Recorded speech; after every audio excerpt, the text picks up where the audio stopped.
शायद रात का तीसरा पहर था। जंगल के किनारे बने सालों पहले बंद हो चुके शमशान भूमि में आज कुछ हलचल हो रही थी। एक 22-23 साल की लड़की काले वस्त्र पहने एक पैर पर खड़े होकर अपने कमर तक फैले घने काले बालों को खोलकर कुछ मंत्र पढ़ रही थी, जो तंत्र के हर अध्याय में वर्जित है। आसपास के घने जंगलों से आती जंगली जानवरों की आवाजें, रात में बढ़ती हाड़ कपाती ठंड और शरीर पर रेंग रहे कीड़े मकोड़े उसकी साधना को तोड़ने में असफल नजर आ रहे थे। आज उसकी साधना का 11वां दिन था। ओम भक्षाण्य नमः, ओम शत्रु नशाय नमः। आखिरी बार उसके मुंह से निकले उस मंत्र के साथ ही अचानक शमशान भूमि में धूल की जोरदार आंधी चलने लगती है। भूमि पर रखा उसका तंत्र का सामान उड़कर दूर जा गिरा था और सामने रखी मानव खोपड़ी आकर उसके सर से टकरा गई थी। एकाएक काली परछाई नजर आती है, जो आकर उस लड़की के बाल पकड़कर उसे घसीटते हुए उठाकर दूर पटक देती है।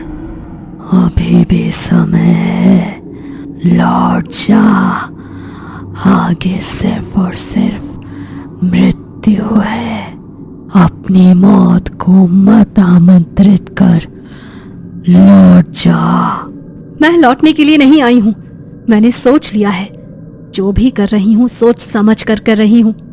कुछ पाने के लिए कुर्बानी देनी ही होती है और मैं खुद की कुर्बानी के लिए तैयार हूँ। लड़की के मुंह से इतना सुनते ही लड़की के शरीर से खून बहने लगता है। उसके हाथ और पैर देखकर लगता था कोई उन्हें बुरी तरह मरोड़ रहा है।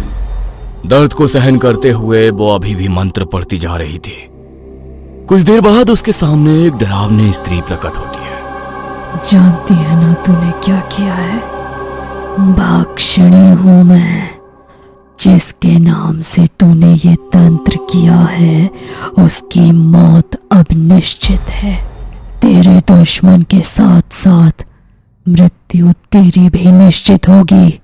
तुझे स्वीकार है? स्वीकार है। लड़की के इतना कहते ही वो स्त्री धुएं के बवंडर में बदलकर पास में रखी कच्ची मिट्टी के मटकी में समा जाती है और वो हांडी खुद ब खुद हवा में लड़की के साथ साथ चलने लगती है।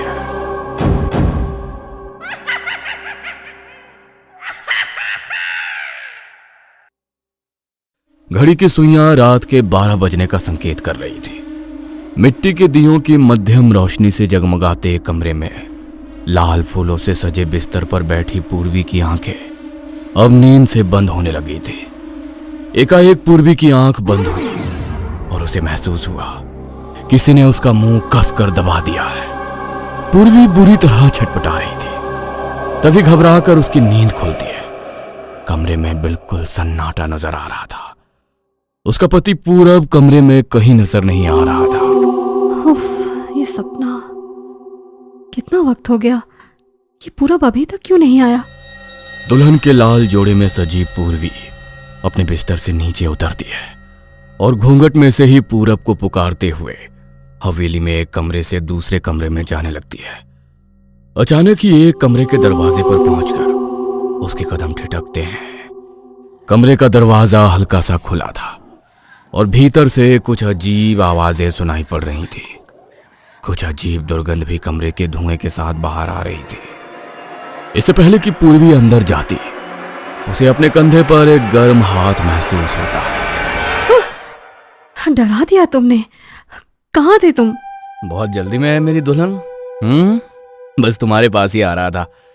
आज की रात तुम्हें छोड़कर जा भी कहाँ सकता हूँ। कब से वेट कर रही थी। तुम थे कहाँ और यहाँ इतना अंधेरा क्यों है?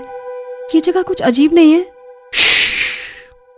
आज की रात कोई सवाल जवाब नहीं, बस तुम और मैं। कल सुबह तक तुम सब जान जाओगे। पूरब ने एक कमरे में जल रहे दीपक बुझा दिए और पूर्वी को गोद में उठाकर उसके बिस्तर तक ले आया। कुछ देर बाद पूर्वी बिस्तर पर बेफिक्र होकर गहरी नींद में सोई हुई थी, लेकिन पूरब वो अब बिल्कुल बदला हुआ नजर आ रहा था। उसकी आंखों में मानो खून उतर आया था। उसने अपने शरीर पर काले वस्त्र पहन रखे थे, माथे पर काली राख मल रखी थी, आंखों में गहरा काजल और चेहरे पर किसी कसाई जैसी निष्ठुर भाव। उसने पूर्वी को उठाकर जमीन पर लिटाया कुछ देर मंत्रोच्चार किया और फिर अग्निकुंड के पास रखे खंजर से उसका सर धड़ से अलग कर दिया। इसी के साथ पूरब के हंसी की आवाज से वह हवेली गूंज उठी। इस घटना को कई महीने बीत गए थे। पूर्वी का कुछ पता नहीं चल रहा था। शहर में उसकी रूममेट मेघा यूं अचानक पूर्वी के गायब हो जाने से बहुत परेशान थी। पूर्वी अपनी बहन निष्ठा से बहुत क्लोज थी। मुझे पूरा यकीन है निष्ठा को जरूर पता होगा कि पूर्वी कहाँ है और किस हाल में है। आई थिंक मुझे उससे बात करनी चाहिए। पूर्वी के बारे में कुछ पता है क्या? आई मीन वो अचानक से अपना सामान छोड़कर चली गई, उसने बताया भी नहीं। हाँ, वो अभी शायद तुम्हारे साथ नहीं होगी। उसने बताया होगा ना कि शादी करने वाली है। Thank God. मुझे पता नहीं क्यों बहुत अजीब अजीब से ख्याल आ रहे थे। उसका फ़ोन भी नहीं लग रहा है। बात करवा सकती हो क्या? शादी हो गई उसकी? मुझे पूर्वी के बारे में जितना बताना था मैंने बता दिया। आगे से उसे कांटेक्ट करने की कोशिश मत करना, सबके लिए वही अच्छा होगा। निष्ठा के यूं अजीब बर्ताव ने मेघा को उलझन में डाल दिया था। क्या चल रहा है यार? पूर्वी ने भी कभी पूरब से मिलवाया नहीं। मुझे पता भी नहीं वो दिल्ली में कहाँ रहता है। फोन ट्राई करती हूँ। पूरब, मैं मेघा, पूर्वी की रूममेट। पूर्वी से बात हो सकती है क्या? मैं नहीं जानता पूर्वी कहाँ है। उसने मुझे ऐसा धोखा दिया कि मैं आज तक उससे उबर नहीं पाया हूं। हम गांव में जाकर शादी करने वाले थे, लेकिन शादी के दिन वो पहुंची ही नहीं। मैं उसका इंतजार करता रहा और मेरा इंतजार उसके बाद कभी खत्म ही नहीं हुआ। उसका फोन भी नहीं लग रहा था। मुझे पूरा यकीन है उसकी बहन ने ही उसे रोका होगा। वो नहीं चाहती थी हमारी शादी हो। मेरा तो मन अब जीने का ही नहीं करता। मन करता है अपनी जान दे दूं। तो क्या निष्ठा कुछ छुपा रही है? आखिर पूर्वी है कहाँ? कहीं उसके साथ कुछ अनहोनी तो नहीं हुई? मेघा कुछ समझ नहीं पा रही थी कि आखिर ये क्या पहेली है। ऐसा मत कहो। तुम अपनी जान क्यों दोगे? संभालो खुद को। तुम्हें भी लाइफ में आगे बढ़ना चाहिए। शायद उसने शादी कर ली है। मेघा और पूरब के बीच अब अक्सर बातें होने लगी थी। पूरब के टूटे दिल को संभालने के चक्कर में मेघा पूरब के नजदीक आ गई थी। मैं नहीं जानता था पूर्वी के अलावा किसी और लड़की के साथ ऐसे कभी खुलकर मुस्कुरा पाऊंगा। थैंक यू मुझे समझने के लिए। पूरब को कंधा देते देते कब वो उसे पसंद करने लगी थी उसे एहसास ही नहीं हुआ था। समझ ही नहीं आता कैसे कहूं। पता नहीं था कोई पूर्वी से भी ज्यादा खास हो जाएगा मेरे लिए। आई लव यू मेघा, तुम बहुत अच्छी लड़की हो। क्या मेरे साथ शादी करोगी? पूरब, तुम इतने स्वीट हो, तुम्हें कोई भी लड़की मना नहीं कर सकती। पूर्वी की तरह धोखा तो नहीं दोगी ना? बिल्कुल नहीं। सच्चा प्यार सबके नसीब में नहीं होता और शायद हमारा मिलना लिखा होगा। तभी तो आखिरी समय में पूर्वी शादी से भाग गई। अगले महीने की एकादशी को पूरब मेघा को लेकर पहाड़ों में बने बंगले पर ले जाता है। तुम तैयार हो जाओ, मैं शादी की तैयारियां करता हूँ। पंडित जी नहीं आए? यहाँ पंडित शादी नहीं करवाते, समझ जाओगी जल्दी। पूरब ने अग्निकुंड प्रज्वलित कर लिया था। सामने एक बड़ा सा पत्थर रखा हुआ था जिस पर खून जैसा कुछ लगा हुआ था। वहीं पास में काले रंग की धोती पहनकर पूरब कुछ अजीब से मंत्र पढ़ रहा था। एकाएक उसे आंगन से कुछ गिरने की आवाज सुनाई देती है। पूरब चौंक कर बाहर जाकर देखता है तो वहां उसे मिट्टी की हांडी टूटी हुई नजर आती है। ये हांडी यहाँ कैसे आई? पूरब उस हांडी के नजदीक जा पाता इससे पहले उसे पायल की छम छम सुनाई पड़ती है। लगता है मेघा तैयार हो गई। जैसे ही मेघा का हाथ अपने हाथों में लेकर वो मंत्र पढ़ना शुरू करता है उसे एक जोरदार झटका महसूस होता है। ये कैसा संकेत है? क्या यहाँ कोई शक्ति है जो हम दोनों के बीच आ रही है? मुझे जल्दी ही ये सब खत्म करना होगा। पूरब ने जल्दी जल्दी मंत्र समाप्त किए और फिर मेघा को गले में माला पहनाकर उसे अपनी पत्नी बना लिया। बिस्तर पर मेघा घूंघट लिए बैठी थी। तभी पूरब उसके नजदीक आता है और घूंघट उठा देता है, लेकिन सामने का नजारा देख उसके पांव तले जमीन खिसक जाती है। कौन हो तुम? यहाँ कैसे आई? मेघा कहाँ है? मेरे साथ ही विवाह हुआ है तुम्हारा। अब तेरे शरीर और आत्मा पर मेरा अधिकार है। ये नहीं हो सकता। मैंने तो मेघा को माला पहनाई थी। क्या हुआ, मेरे करीब नहीं आओगे? अगर तुम करीब नहीं आओगे तो ये विवाह संपन्न कैसे माना जाएगा? पूरब आंखें बंद करके मंत्र पढ़ना शुरू करता है। तभी भक्षणी अपने असली रूप में आ जाती है और सीधा पूरब का गला दबा देती है। पूरब के मुंह से शब्द ही नहीं फूट रहे थे, उसकी आंखें बाहर निकल आई थी और शरीर ढीला होने लगा था। भक्षणी ने पूरब का गला छोड़ दिया और अगले ही पल एक खूबसूरत कामिनी स्त्री का रूप ले लिया। उसकी बड़ी बड़ी आकर्षक आंखें, खूबसूरत चेहरा और मादक मुस्कान देखकर पूरब अपने होश खो बैठा था। सम्मोहन में पड़कर वो उसकी ओर खींचा चला जाता है।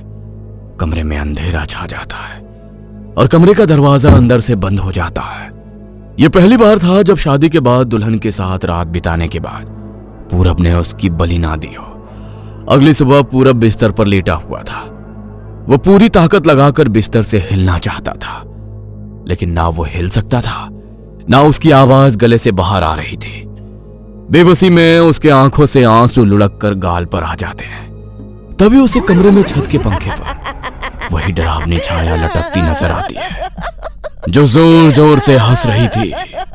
तू तो तंत्र का इतना बड़ा पुजारी है, जानता ही होगा भक्षणी क्या होती है। भक्षणी वो काली शक्ति जो जिस पुरुष के साथ संबंध बनाती है उसी का रक्त पीकर अपना पोषण करती है। अब से हर रात तू मेरे साथ रहेगा। तेरे शरीर का कतरा कतरा खून पीकर मैं अपनी प्यास बुझाऊंगी। तभी कमरे का दरवाजा खुलता है और निष्ठा कमरे में दाखिल होती है। बहुत खूबसूरत खेल रचा तूने। भोली भाली लड़कियों से शादी करके उनकी बलि चढ़ाने के बाद क्या सोचा था, अमर हो जाएगा? लेकिन कहते हैं ना, हर पापी के पाप का घड़ा एक दिन भर ही जाता है। तूने प्लानिंग तो बहुत अच्छी की थी, लेकिन मेरी बहन पूर्वी ने तुम दोनों की शादी में गलती से मुझे भी बुला लिया था। जिस समय मैं हवेली पहुंची, मैंने अपनी बहन की दिल दहला देने वाली चीख सुनी। जब मैं अंदर आई तो तुझे शैतान के सामने किसी राक्षस की तरह पूर्वी का खून पीकर नाचते देख मैं समझ गई थी कि तू कोई आम आदमी नहीं है। इसीलिए मैंने तेरे बारे में जानकारी निकालना शुरू किया। धीरे धीरे मुझे पता लगा कि तू पूर्वी से पहले भी 5 लड़कियों से इसी तरह शादी कर चुका है और अचानक से लड़कियां न जाने कहां गायब हो जाती हैं। मुझे अपनी बहन की मौत का बदला लेना था, इसीलिए मैंने ही मेघा को तेरे करीब आने के लिए मनाया और फिर वही हुआ जो मैं चाहती थी। कहते हुए अचानक निष्ठा के मुंह से खून आने लगा। नहीं, तुझे इतनी आसान मौत नहीं दूंगी मैं। अब मेरे सौदे का अगला चरण शुरू होता है।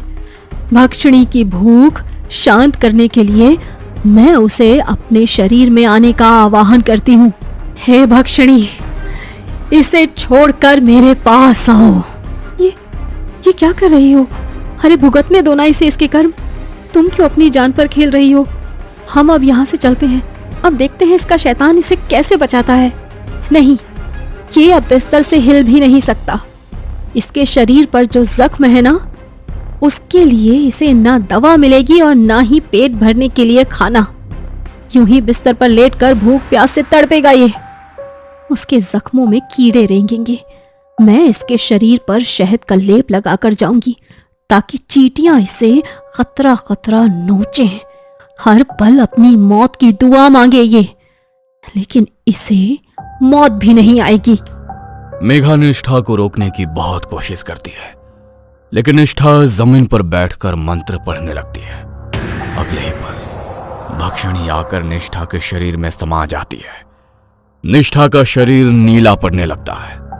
उसके शरीर पर जख्म उभरने लगते हैं और वो दर्द से कराहने लगती है। मेघा, तू जा, मेरा वक्त खत्म हुआ, जा।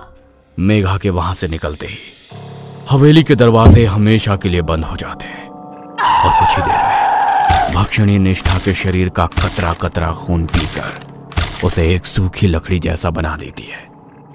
अगले 1-2 दिन में निष्ठा की मौत हो जाती है। निष्ठा तो आजाद हो गई थी, लेकिन पूरब वो रो रो कर अपने लिए मौत मांग रहा था, लेकिन उसकी वो पुकार सुनने वाला वहां कोई नहीं था, क्योंकि उसे अभी अपने कर्मों की सजा भुगतना बाकी था।